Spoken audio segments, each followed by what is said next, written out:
Welcome to the Metabolic Link, a medical and science-focused podcast that explores the common thread of metabolism in health and disease.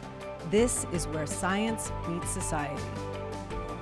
Hi, everyone. Welcome back to another episode, the Metabolic Link. Really excited to be sitting down here with you both again today. We've got some really interesting papers to go through. But first, I'm your co-host, Victoria Field, along with my amazing co-host, Dr. Dominic D'Agostino and Dr. Angela Poff.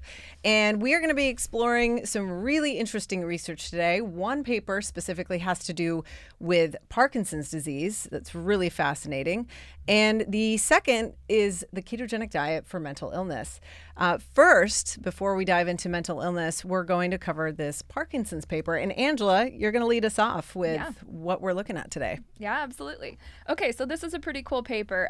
It is titled The Anti-Inflammatory Effect of Preventative Intervention with Ketogenic Diet, Mediated by the Histone Acetylation of mGlu-R5, it's a glutamate receptor, promoter region in rat Parkinson's disease model, a dual tracer PET study. So this came out of, the Huazhong University of Science and Technology in Wuhan, China. And so this came out, when was it published? In September 2022. Thanks, Tom. Okay, awesome. So this is a really cool study. So essentially, this study sought to test the therapeutic effects of ketogenic diet, and specifically looking at, does it make a difference if you apply the ketogenic diet prior to or after onset of Parkinson's disease in this rat model? So Parkinson's disease is a highly prevalent disease. There's over 6 million people worldwide that have it, but it's the fastest growing neurological disease in terms of prevalence. We know the fundamental feature of Parkinson's disease. It's characterized by the loss of dopaminergic neurons in the substantia nigra of the mesencephalon, but we don't really understand exactly why that's happening. So it's thought that maybe neuro-inflammation is playing a role. So they see reactive microglia found in that substantia nigra region of Parkinson's patients. So microglia are like the resident macrophages of the central nervous system. So this is an immune cell. But these cells are activated inappropriately in this condition, and they are associated with brain injury and neuroinflammation. So when you have these activated microglia, they express this protein called TSPO, and that can be measured with PET imaging and used as a marker of neuroinflammation. So this is helpful because in these animal models, you can actually measure neuroinflammation in real-time living animals, which is helpful in a study like this. So they did this because, of course, the ketogenic diet has been shown to be broadly neuroprotective. There's several mechanisms that have been reported whereby the ketogenic diet or nutritional ketosis in general might suppress inflammation. So some of those being inhibition of the assembly of the NLRP3 inflammasome, which is a part of the immune system that incites inflammation. This is a good thing when it happens in properly controlled conditions and it's doing its job right, but it also gets hyperactivated at the wrong time chronically in a lot of disease states and in aging. And then also ketogenic diet influences the expression of genes through epigenetic regulation. So the primary ketone, beta-hydroxybutyrate, is a histone deacetylase inhibitor, and it can cause regulation of gene expression and increased histone acetylation that can have downstream effects to reduce inflammation. So in this study, they had two groups of rats. Half of them they pre-treated with the ketogenic diet for 4 weeks and then induced Parkinson's disease in these rats. And they did this by injecting LPS, lipopolysaccharide, into the substantia nigra of their brains, and that caused death of those neurons there, which is, again, that classic hallmark feature of Parkinson's disease. So one group was treated with ketogenic diet before that happened. The other group was treated with this regular higher carbohydrate rodent chow up until the point where Parkinson's disease was induced, and then they were switched to a ketogenic diet immediately after that. They performed 4 weeks later, so 4 weeks after the Parkinson's was induced. They did PET imaging to look at the neuro-inflammation. They did motor function testing, and they collected a whole bunch of tissues and did a bunch of biochemical assays on them to see what's going on. So generally speaking, the results were both of the ketogenic diet groups exhibited improved motor function compared to the animals that had been eating a standard diet prior to the Parkinson's disease onset. But specifically, the ketogenic diet that was preventative, the KDP, did better than the rats that didn't get the diet until after disease onset. They also saw improvements in the neuroinflammation via the PET imaging, that in specifically the preventative treatment, but not the after the fact intervention. They also saw that, again, only the preventative version of the ketogenic diet and not the therapeutic in terms of after the disease had already occurred, lessened the upregulation of pro-inflammatory cytokines like TNF-alpha, IL-1 beta, and IL-6 in that region of the brain. They also saw prevention of neuronal loss in the substantia nigra, again, only in the animals that had been pre-treated with the ketogenic diet. Both of the diet groups did see a reduction in the number of TSPO positive microglia, so those activated microglia in the substantia nigra, but the benefit was greater in the ones that were treated preventatively. And they also saw increased acetylation of some important relevant genes like that glutamate receptor that we were talking about in both of the groups, that again trended, but not statistically significant, trended higher in the preventative group versus when the diet was administered after the fact. So, the authors really conclude that this was some pretty striking preclinical results to show the ketogenic diet can elicit therapeutic benefits on a wide variety of markers in a Parkinson's disease model, but they said we really have to think of it as maybe more of a preventative intervention in susceptible populations because the result was so much more striking. In that Yeah. And this is exciting because current treatment for Parkinson's, I think we should maybe kind of touch a little bit more on what's available to people. Not much in terms of, of course, you've got some treatments that are designed to, tackle sort of dopamine or at least increase potentially dopamine levels. But if you guys want to explain a little bit more about the current treatment strategy and why this anti-inflammatory potential, in this, what the researchers explored could be this exciting new way to maybe not necessarily during, like once you've got that dopaminergic damage like already happening, but maybe you have, maybe there's like some sort of, somebody in your family has Parkinson's or something like that. You have some information that might be advisable for you to do it. If you guys could explain the difference between, what the current treatment is and where we could be headed with this. As a preventative, yeah. And I think that's super important and it's not really taught at all. I do teach the dopaminergic section for neuropharmacology, so this ties in well. And I usually pick a paper that, so I didn't read this one, but I'm going to include this in my discussion in the class. In regards to Parkinson's disease, we know that the dopaminergic neurons within the substantia nigra are selectively vulnerable to oxidative stress. And that's due to a number of different reasons. They do produce an enzyme called monoamine oxidase.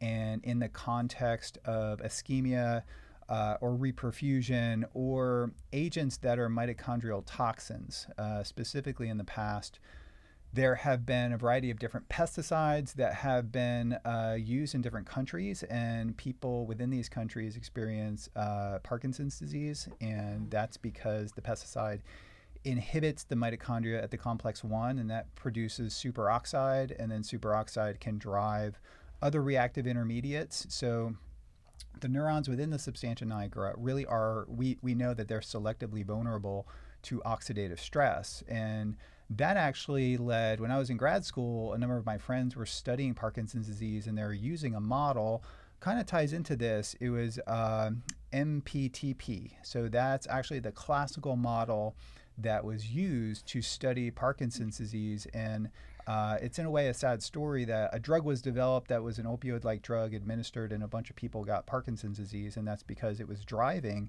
these pro-inflammatory reactive oxygen species pathways that was selectively killing the neurons in the substantia nigra. And then fast forward a few years later, that MPTP molecule then became like the standard for Parkinson's disease model. And there's some sort of caveats to its use, but it's still used today as a model. And it does it just by driving reactive oxygen species and inflammation. So lipopolysaccharide, LPS, can also do the same thing and produce what some may call like a pseudo Parkinson's disease, because it's, you know, exacerbating it in a very expedited fashion. Yeah. But LPS has been used at University of South Florida actually as a model to induce Alzheimer's disease. So injecting LPS into the brain or systemically produces neuro-inflammation, systemic inflammation that contributes to the accumulation of amyloid and tau plaques in Alzheimer's disease in mouse models. So there is a correlation too with people who have Alzheimer's disease and that pathology, including amyloid and tau, and having Parkinson's disease. So there's a correlation there. And just real quick, I think it could be interesting if you're not familiar. LPS is like basically part of like bacteria membrane, and this is used as a way to elicit like the immune response that occurs to an infection without actually having the infective pathogen present. And so it's used in a lot of model systems to cause this kind of abnormal or exacerbated, very dramatic immune response.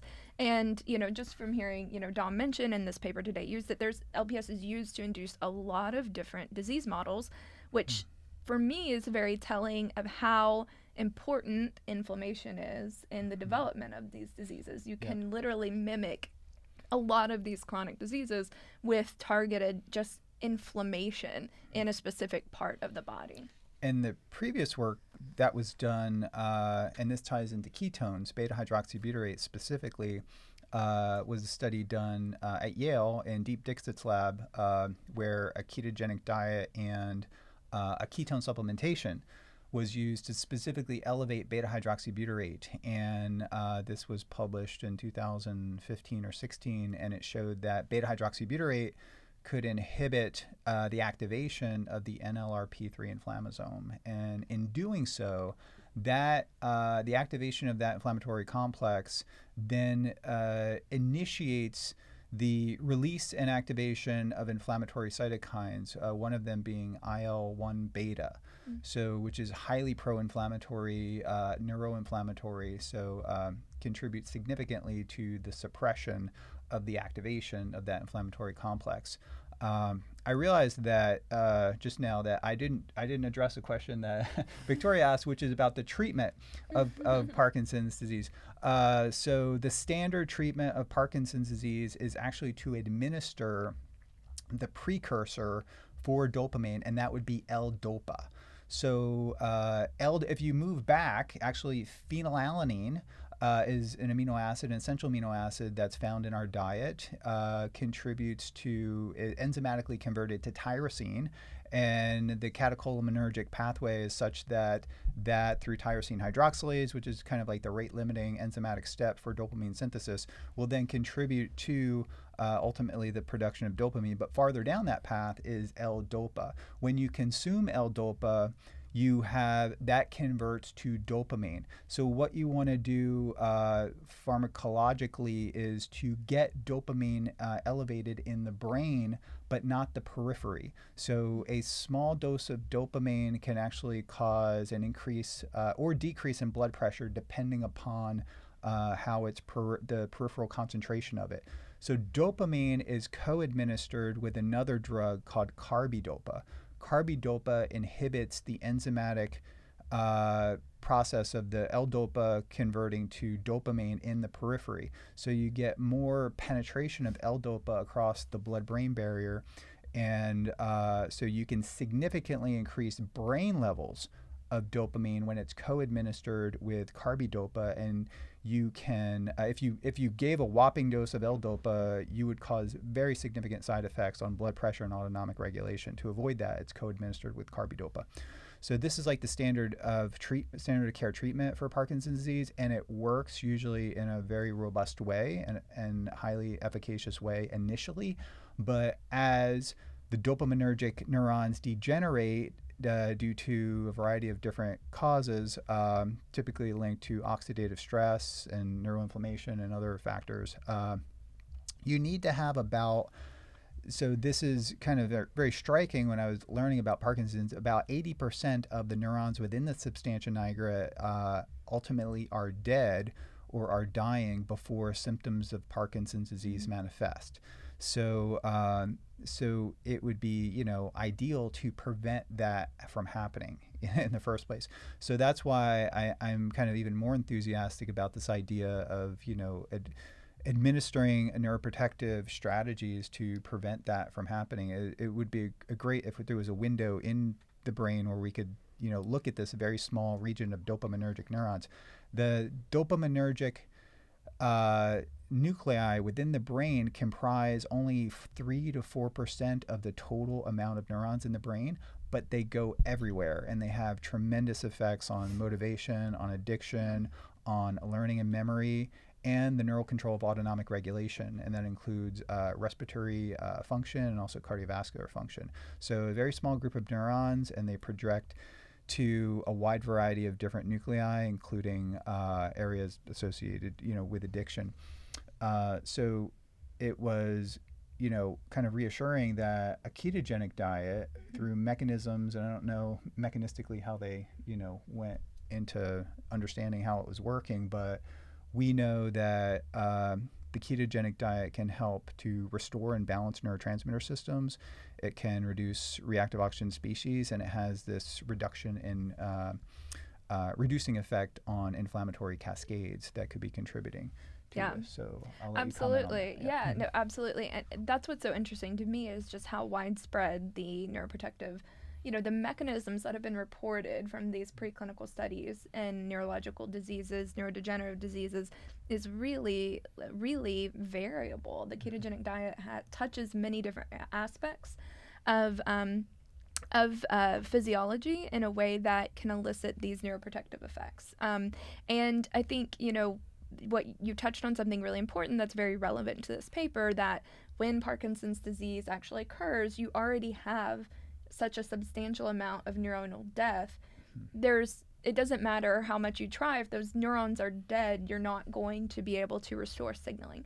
But if we're able to intervene, before the neurons actually die, rescue them or retain some level of functionality, then, or, extend their lifespan, that could really move the needle. And that's, I think, probably why they saw such a striking difference between just treating the animals for 4 weeks of the ketogenic diet prior to inducing the model versus switching them to the diet literally right after was not good enough to, to show those same therapeutic effects.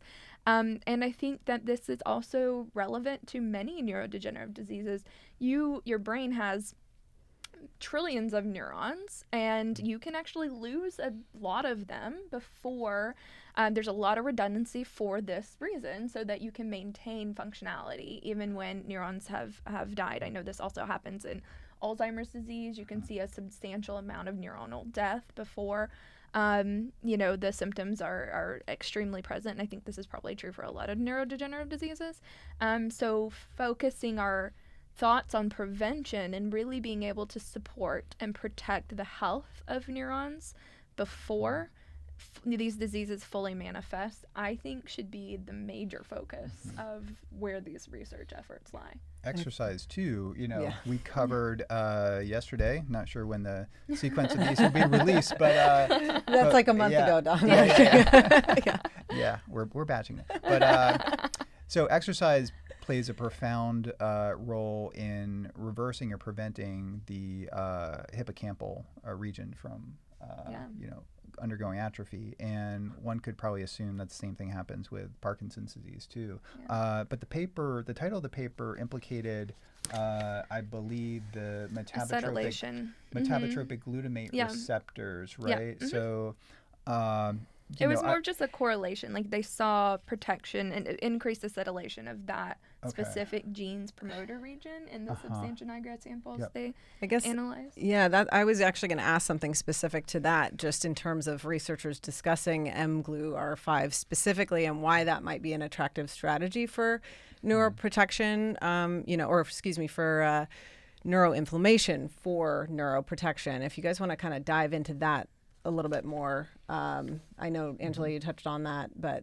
it's an interesting, I don't know if Dom, you were going to dive in, but. Yeah, well, there are many different dopaminergic and glutamatergic receptors, right? So there's the ionotropic receptors, and that's simply when the ligand or the neurotransmitter binds to the receptor. It's essentially a ligand-gated ion channel where that channel opens and closes and flickers and lets in, depending upon what receptor it is, it could be calcium, and that mediates a whole cascade of events intracellularly that could be pathological or physiological depending upon the level of activation. So specifically, this is referencing glutamate. With glutamatergic neurotransmission, you have AMPA receptors and then you have NMDA receptors. AMPA receptors only allow sodium to go through, where the NMDA receptors allow calcium and are intricately modulated by a number of different factors, including glycine. There's a glycine coagonist that's resulting in NMDA receptor activation. And this ties into nutrition a little bit because magnesium, there's a magnesium block in the pore of the NMDA receptor. So from the electrophysiological perspective, when we used to do patch clamp recordings on neurons to look at glutamatergic transport, if you dump in a lot of magnesium, that would buffer or attenuate the hyperexcitability associated with excess glutamatergic transmission, right? So you put in a lot of magnesium and then you lower calcium and you throw on toxic agents that would cause Parkinson's disease, including reactive oxygen species, excess glutamate, and things like that. And then those neurons, and there has been studies done showing that this can be done with Parkinson's disease model neurons, are protected. So magnesium in that case would be protective against the hyperexcitability or neurotoxicity associated with excess glutamate. Okay, so that's the ionotropic glutamate receptors. With the metabotropic glutamate receptors, it's much more highly complex because the activity when glutamate activates a metabotropic glutamate receptor, a whole host of cascades happen, and it really depends on the different types of neurons that the glutamate receptors are on. If it's on a GABAergic interneuron versus a dopaminergic neuron, or and different regions of the cell. So, and specifically, these neurons that you're talking about in this, I guess, this specific scenario, activation of that glutamate, metabotropic glutamate receptor, that mGlu-R5, is associated with an anti-inflammatory cascade mediated by phospholipase C and protein kinase C signaling. So they said that if you knock out signaling through that receptor pathway in the substantia nigra, you get this microglial activation that is hallmark of this neuroinflammation in that region. And if you activate it, then you get suppression of that inflammation, that targeted inflammation. And so ketones acting through this epigenetic regulation are able to increase the expression of genes by physically interacting with the histones on the DNA and causing regions of the DNA to open up and be expressed. So causing expression of this gene that then downstream activates these anti-inflammatory pathways, they think is why they saw that reduction in inflammation in that region. So essentially an epigenetic regulation. And so this class of glutamatergic receptor would be GPCR, which is G protein coupled receptor, and there is a huge diversity of G protein coupled receptors throughout the body, and many of them actually are targets for immune-based disorders, autoimmune disorders, and even cancer. The glutamate, the metabotropic glutamate receptors.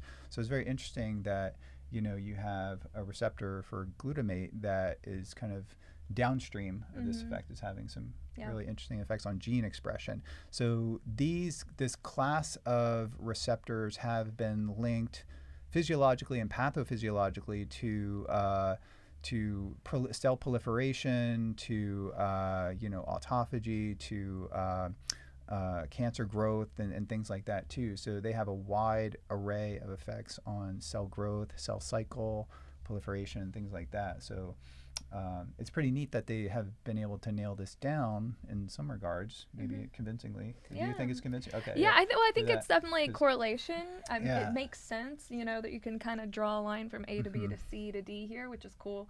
I'm not really sure there's causality established, but it's pretty cool. It's encouraging for the field of metabolic therapy and prevention specifically, as you were talking about, Angela. I think for those that, of course, are looking at this kind of like from a much higher up sort of view in terms of what this might mean. I mean, this could be something that you could potentially implement years ahead of having to suffer from something like Parkinson's or cancer, or, we're going to be talking about mental illness here too. But I think this kind of research has a lot to say about the potential of disease prevention, which I think, obviously we talk a lot about disease prevention on this podcast, but it's encouraging to see where we could go with something like this for Parkinson's, that there aren't very many options, much like Alzheimer's, much like a lot of other, neurocognitive issues, I think, that are sort of have almost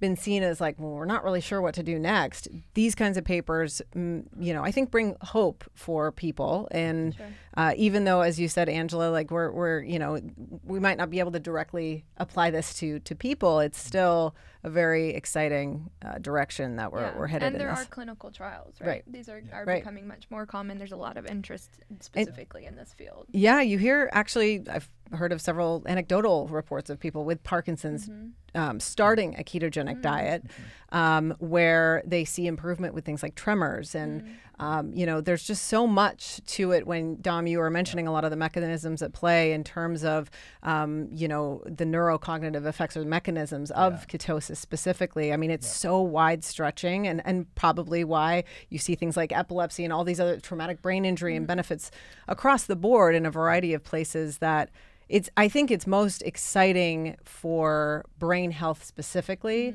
and the application of a ketogenic diet or exogenous ketones show the most promise, in my opinion. And even in things like mental illness, which we're going to get into next, this is probably the area that I'm most just thrilled about, because there are serious mental illnesses out there that there really aren't much hope and much that people feel like they can do. I think above all else, and a lot of these papers that we talk about, the potential of metabolic therapy gives people this level of potential empowerment that they've not had.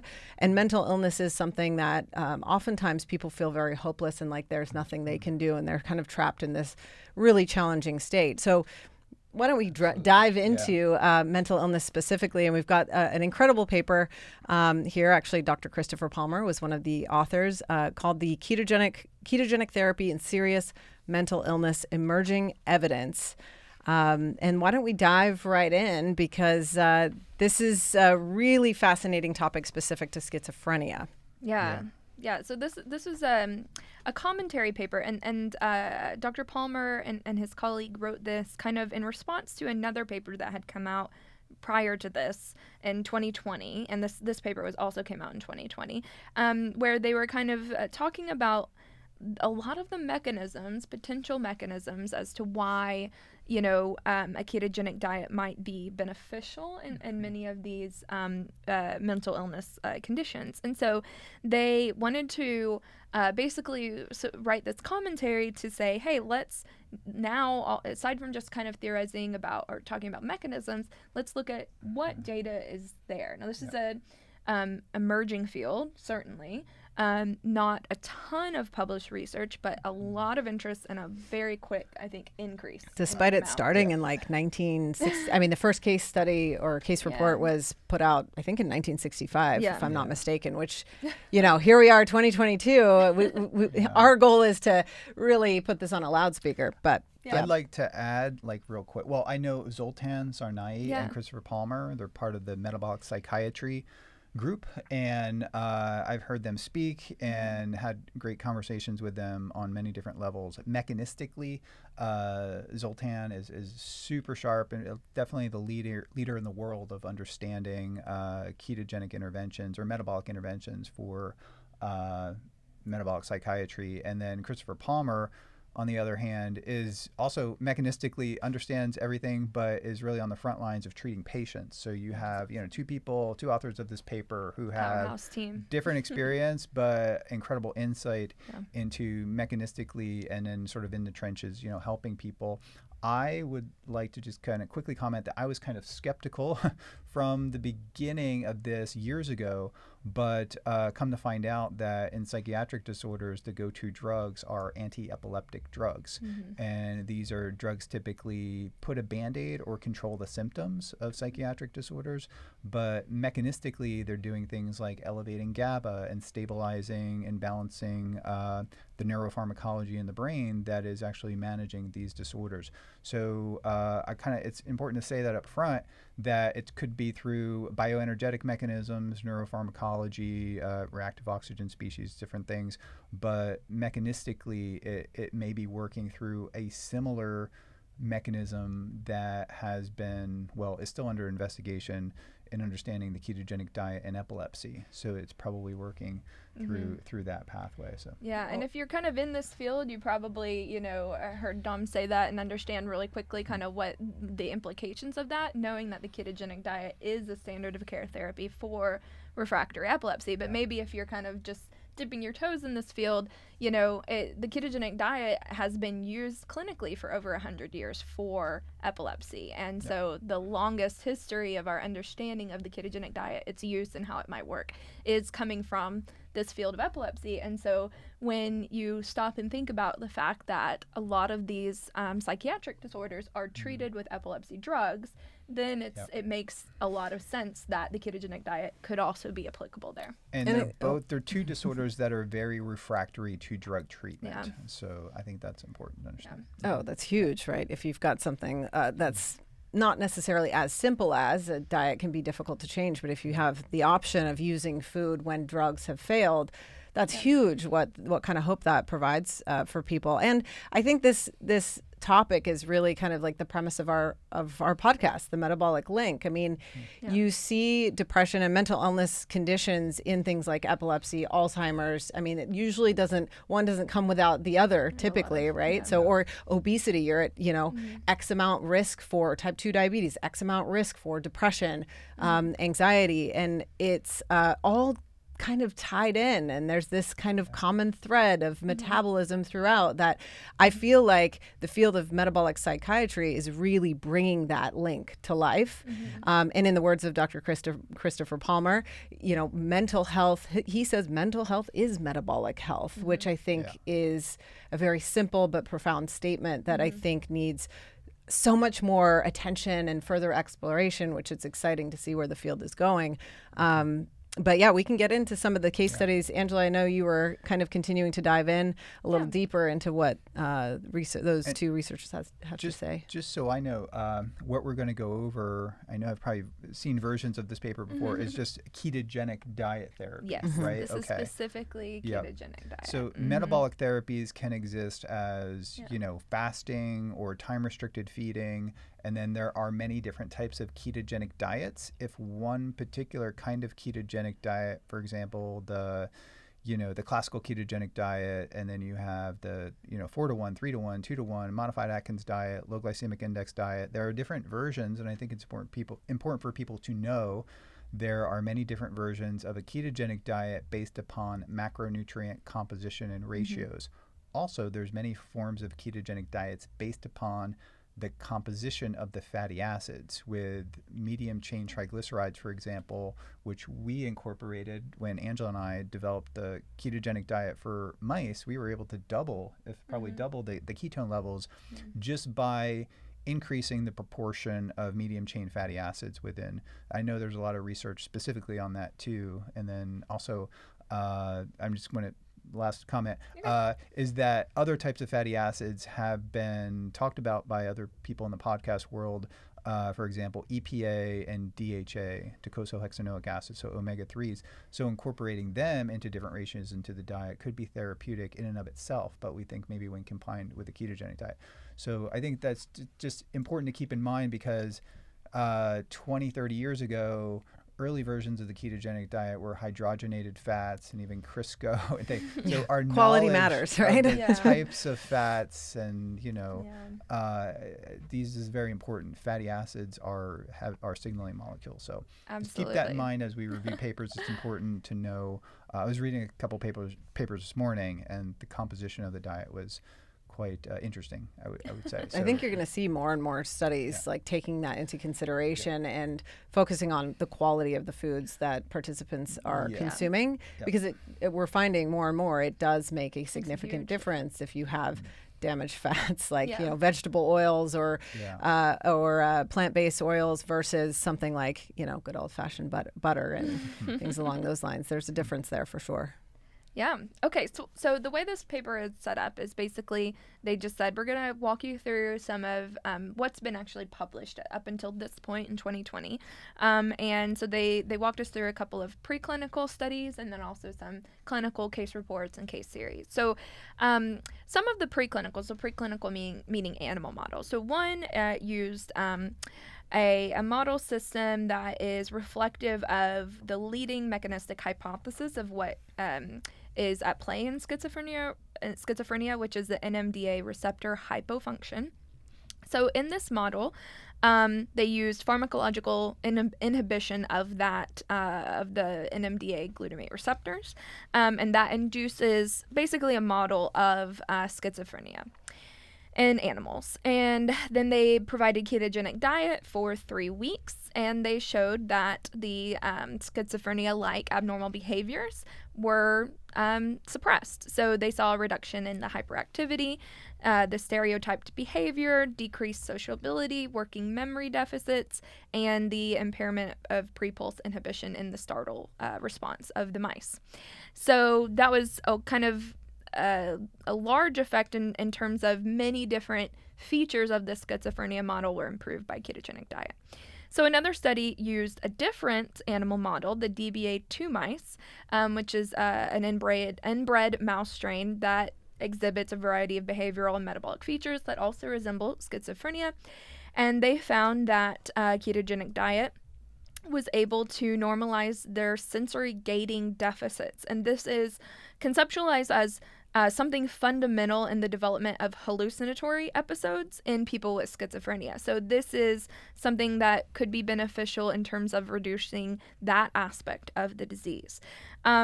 They also showed that another study came back and showed back in that NMDA receptor hypofunction model that those results could be recapitulated in female mice. So that original study was only done in males, and then they came back later and said, oh, it also works in the female mice, which is always great. We need to pay attention to all humans and all mice, I guess. And historically, there's been a lot of research done only in male models, which is women are underrepresented, and there's a lot of, thankfully, a big push now to even that out. And interestingly, in that study, they also showed that these therapeutic results could be mimicked by chronic administration of the ketone body beta-hydroxybutyrate. So just the ketone itself rather than the actual full ketogenic diet. And that was what they covered for the preclinical models. Yeah, and we've got some really interesting case studies here too. Dom, were you going to mention something to those preclinical? I think in teaching, I also teach schizophrenia and neuropharmacology, and most of it's centered around dopamine. So excess dopamine, antipsychotic drugs, you have the typical antipsychotic drugs like Haldol, very powerful, and then the atypical antipsychotic drugs, these work primarily by blocking the effects of excess dopamine. So in the context of schizophrenia, it's thought to be driven primarily by too much dopamine. And then dopaminergic antagonists are the go-to drugs to prevent manic episodes in like bipolar, but also in schizophrenia. There has been, over the years of teaching this, there has been a lot more evidence to link NMDA receptor. So we were talking about glutamate receptors, so specifically NMDA receptor hypofunction. There are several models of this that implicate, that the etiology of schizophrenia may be linked to that. And schizophrenia, just take a little bit of a step back, there's a strong genetic correlation. So if you have with monozygotic versus dizygotic twins, for example, it's like up to almost like 50% correlation of schizophrenia with monozygotic, and I think dizygotic maybe like 25%. But if you have a family history of schizophrenia, you are much more likely to have schizophrenia. And then it's a little bit of discussion about the etiology. If it's not, it could be a viral etiology. And some schizophrenic, I just kind of like to add that there are different viral disorders that have been happening that have been linked to schizophrenia like symptoms. So it's there's a clear general consensus within the community of people who treat schizophrenia that it could be initiated, that the etiology could be of a viral origin. And then I think leading into this paper, we know that there's a strong association with excess dopamine, but also the NMDA receptor hypofunction. So just a little bit of background there as we kind of delve more into Thank you. Yeah, which is really interesting. And I want to point out Dr. Christopher Palmer's book and some of the mechanisms and contributors he thinks may be at play in sort of his theory, if you will, that's very new, brand new, but it touches on some of the points you mentioned, Dom, genetics, epigenetics. He also talks about chemical imbalances, neurotransmitters, hormones and metabolic regulators are at play, inflammation, sleep, light, which we've talked about previously on the podcast, and circadian rhythms, of course, and managing that sort of balance. Food, fasting, gut microbiome all come into play. Drugs and alcohol and physical activity and just social connection. So it's so interesting when you think, it's much like some of the new treatments with Alzheimer's are not just focusing on one specific thing, but looking at the person as an organism as a whole human and tackling things like environment and lifestyle into the mix, lifestyle interventions. I think it's daunting to think about like all these pieces of the puzzle that might need to be kind of in sync to maybe better manage mental illness, but it's also exciting because many of these things are things that we can control every day. So I'm really excited about where some of these where this field is headed, and there's really exciting case reports that are being published that this paper covers that will kind of dive into, kind of give you a little bit of backstory to some of these individual reports. Actually, Dr. Christopher Palmer, Dr. Westman have put out in the world if you want to take a look at them. And we'll also link them, I might add. We'll link these papers in the description as well. But in 2009, a 70-year-old woman, this is actually something that was published by Dr. Kraft and Dr. Westman. This lady had chronic schizophrenia since her teens, and she was reported to have significantly improved after starting a ketogenic diet for weight loss. But kind of the really wild part is that it happened within 8 days of starting the diet, which if you think about, sometimes some of these people will go, some of them are drug resistant or will try a slew of drugs, fail across the board, continue to have hallucinations and things. This lady started a diet in 8 days and started to see improvement. She reported no hallucinations and improved energy. And after a year, she actually lost about 12 pounds and remained free of hallucinations. So this is something that's completely unheard of. And for somebody listening that's maybe new to the field of metabolic psychiatry, much like Dom, you started out where you're like, I was a little skeptical at first because it sounds questionable, right? It sounds too good to be true, but Yeah. these reports are, Yeah. this patient interaction is happening. And if you ever have a chance to listen to Dr. Palmer speak and kind of run through them, we actually had the opportunity at Metabolic Health Summit to see him talk to a patient on stage, which if you want to watch that presentation, it's available at metabolichealthsummit.com. But that is a really exciting thing to kind of see firsthand, and you start to really understand this has potential to really change the field of mental health. There was another case study actually that Dr. Palmer put out in the world, 2 patients with longstanding treatment-resistant schizoaffective disorder who started a ketogenic diet for weight loss. Many of these cases, they start for initial weight loss and to kind of feel better, and then it comes along with a variety of benefits after the fact.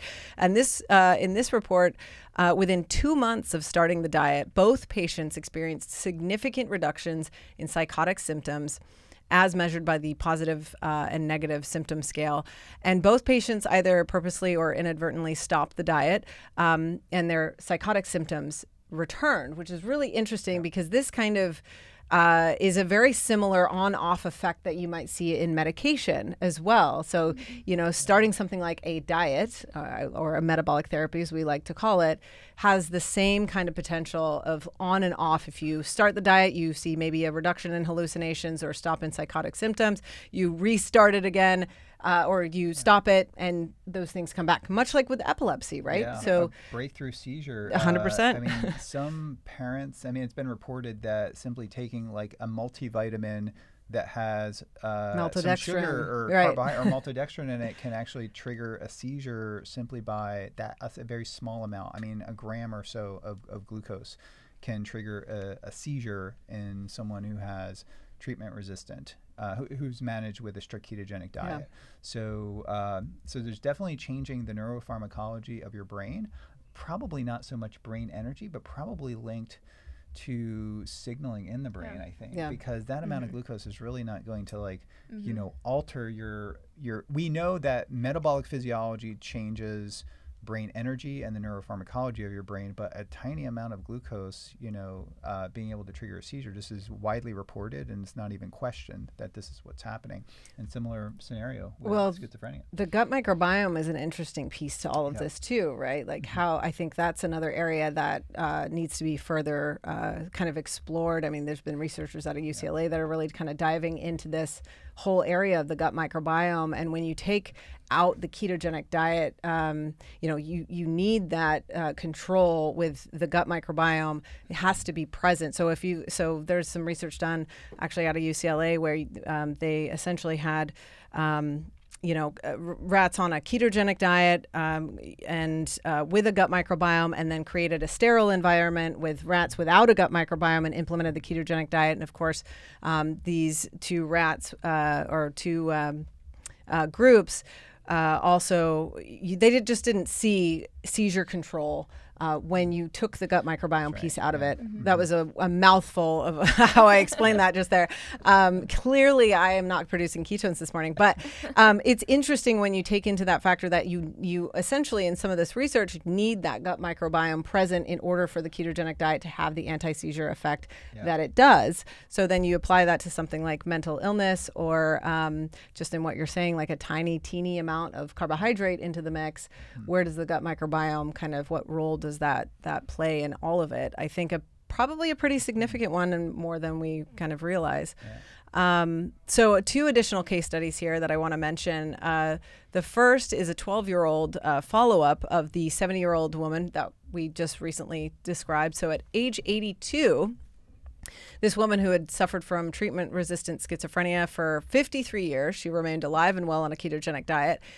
But this is the crazy part. She was off all psychotropic medications for 11 years, including antipsychotic medications, and also remained free of psychotic symptoms.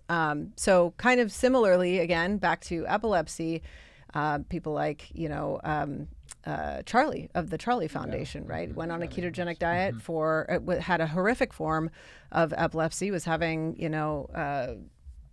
so many seizures, went on a ketogenic diet for a long duration of time, a few years, got off the ketogenic diet. Those seizures never came back. So similarly with schizophrenia, you see some of this same sort of effect.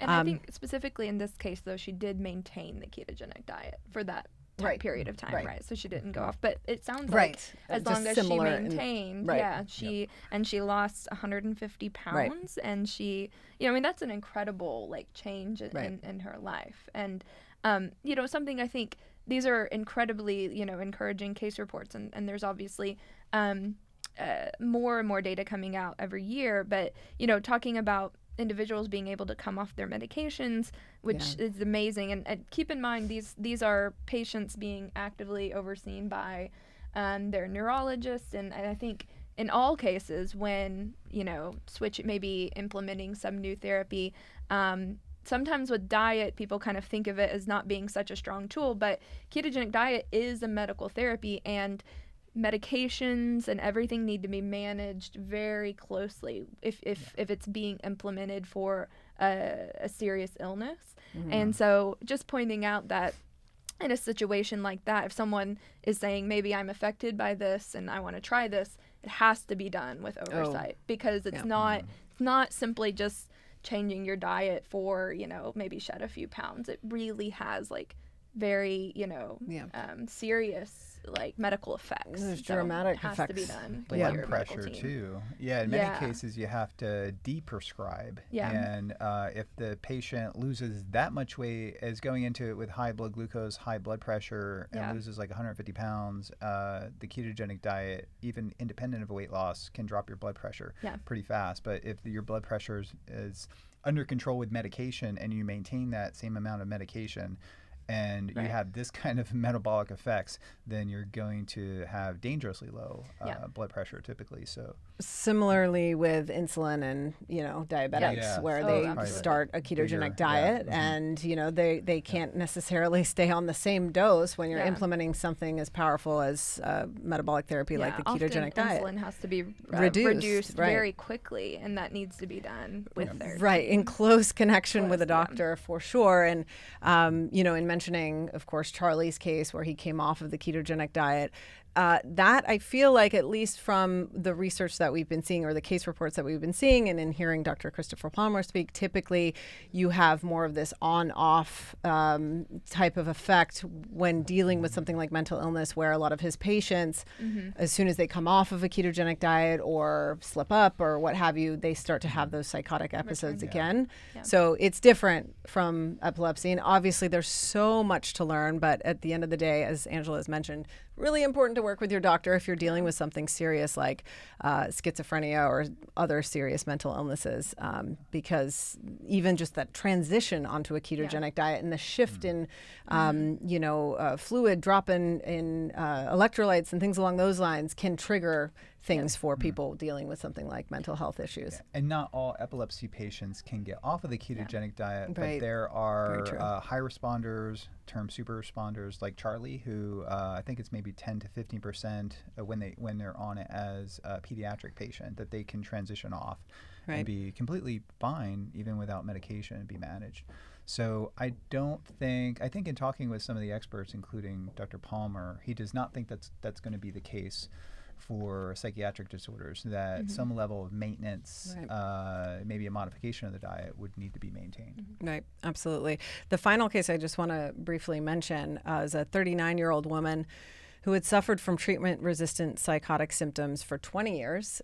She started the ketogenic diet at the instruction of her medical practitioner, and after several months, she experienced complete remission of her psychotic symptoms again. So this is a really exciting potential therapy that is something, if you talk to Dr. Palmer, who has implemented this time and time again, it is doable. He's shown patients who literally have not been able to function in society, being able to transition with the right support, being able to transition onto this metabolic therapy is doable. And, a lot of times you hear it's not feasible, patients aren't compliant, all of those things. But I think with the right tools and the right mindset about it and the right kind of support, this is totally doable, even for somebody with a serious mental illness. which is exciting because it's food. And if you fail drugs, but you have the option to go and pick different things from your fridge, that could be a huge amount of hope that you're bringing into somebody's life who didn't have it otherwise. It's going to be challenging. It is doable. Yes, it is that going was to be. A topic of the conversation of a meeting recently. And I personally feel that 3 things need to happen for this to be successfully implemented. One is to have prepackaged, standardized, whole food ketogenic meal services. So we know entrepreneurs are scrambling to this area to provide therapeutic ketogenic diets. The second thing would really be to have a monitoring system, like a continuous glucose, but probably more important, a continuous ketone monitoring system where the data could go be detected by a sensor, go to the smartphone, and go to a cloud where the treating physician or registered dietitian could have oversight and a metabolic snapshot of that patient's dietary adherence. And the third thing really, and I think it just comes from the bottom up, but it's like patients would really need to have 24-hour access to, through an app or whatever, access to a dietitian, because they're going to have questions when they start implementing this, probably more so in the first month to 2 months.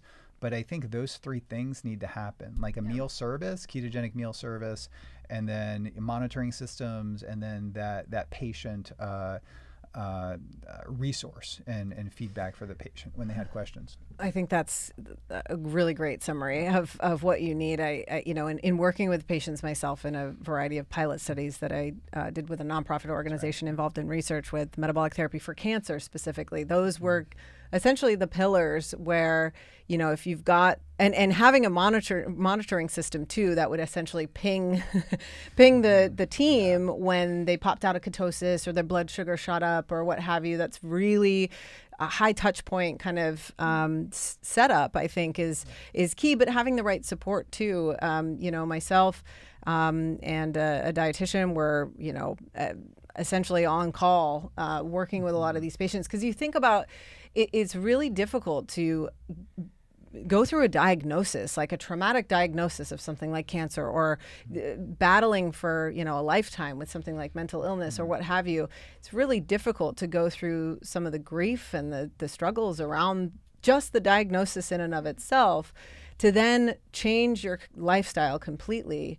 Like you said, Dom, you really need a solid support system, a solid way of tracking, and also too, I think mindset is a huge, like the approach of whoever the dietitian is and the nutritionist in taking a positive mindset around it, making it something that the patient can really be a proactive member and make choices and learn in the process and get excited when they see the results on their blood meter. I think that motivational piece is also key, and a lot of what I used to train athletes back in the day, and a lot of what we took from implementing nutrition protocols with athletes. It sounds strange, but applying that same motivation mindset to patients was key in getting them excited to be a part of their treatment program. So these are just some other points for those who are actually implementing these therapies, I think are important to keep in mind. Yeah, and to be inclusive, I think we need to also focus on the caretakers and then the parents of families. So, we communicate with a number of different parents. One that has Pomp syndrome, shout out to Pomp Warrior Foundation. So, and a number of different parents that are managing children who have a particular disorder that's managed with the ketogenic diet. So having food service, having monitoring systems, and having access to 24/7 access to being able to ask questions would be a huge burden that's lifted from parents and caretakers, and it could be for Alzheimer's caretakers or cancer. Communicate quite often with cancer caretakers too. So these services need to be established, and when they do, we're going to get much better data in clinical trials that should be done. Surprisingly, it's not done in clinical trials. It's got to be done in clinical trials to get great data, but that needs to transition over to the world of ketogenic therapies outside of the research world. Yeah. 100%. There's a lot of work to be done for sure in this field, but I feel like we're finally making some good progress. I think the first case study or case report that I kind of touched on was like 1965. So if you think about how much time has passed and how much work needs to be done, I mean, while it's exciting, there's just, I think you're going to really see the field of metabolic psychiatry explode. I think we're really starting to take this very seriously and understand that this metabolism needs to be a part of the conversation when we're dealing with, especially in serious mental illness where you don't have a lot of options, or those treatment options maybe aren't as effective as we would like. I think that this has got a lot of exciting promise. And so we will certainly be keeping a finger on the pulse of the metabolic psychiatry field because it's ever changing and growing and exciting. And thank you guys today for chatting this great neuro discussion all around. And thank you all for joining us. Make sure to leave us a review, comment, follow, subscribe on all the places that you get your Metabolic Link podcast. Please leave us a review if you like this podcast, because that's how we get into the ears of other people, ears and eyes of other people. And until next time, we'll see you guys soon. Thanks so much. Thank you. Thank you.